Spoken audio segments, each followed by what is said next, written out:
I'm Eric Schoenfeld. I'm John Biggs. Welcome to Fly or Die. Today we're going to talk about Google Plus and Facebook. So and it's a versus, sort of. It's which one sort of flies higher. Which one flies higher or dies deeper?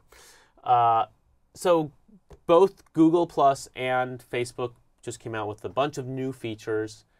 Obviously, there's competition there, and Google Plus knew that Facebook was going to have their big F8 developer conference, and so they wanted to put out some new features beforehand. So what they did was they opened up Google Plus. Finally, you don't need an invite anymore. They finally added search, which is sort of a key feature. Now you can search through your stream, and they added a whole bunch of features around Hangouts, which is sort of their video chat feature. I mean, I think the most interesting part of that, you can do it mobile. You have documents. You can actually share documents there. You can share images. A bunch of people can go in there. You can name a room, for example, and say, this is my special friend's room. This is for Hangouts. For Hangouts. Right. So Hangouts is sort of their key feature.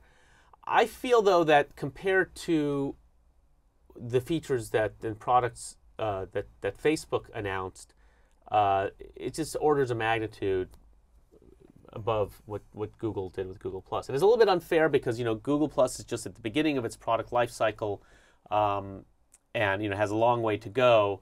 But in reality, they're trying to battle for the hearts and minds of Facebook users, and they have to convince people who use Facebook, Twitter, maybe LinkedIn, whether or not to add Google Plus to that mix or not. What do we have in the new Facebook? We have the new timelines. We have ways for apps to communicate with those timelines. Right. So the main things for Facebook is the thing that blew me away is the timeline. So now you can put in your pictures and status updates and all different things that you've always been doing on Facebook anyway, but now you can kind of organize, and the most important things you can organize in a timeline for people to then go back and look at.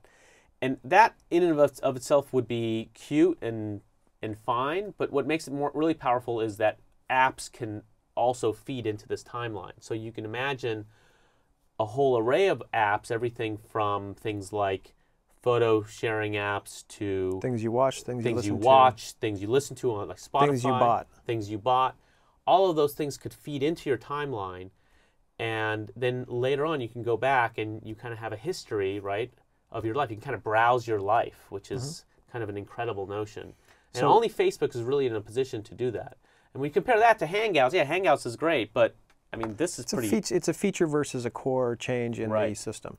So, who flies higher? Oh, I think Facebook definitely flies higher here.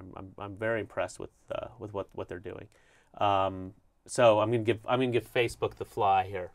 I'm gonna give Google Plus the fly. The way I see it, Facebook has enough on its hands trying to control all 500 million users, figure out how to monetize those guys, and all these changes are more for Facebook than us. I mean, it's pretty to see these huge pictures and things.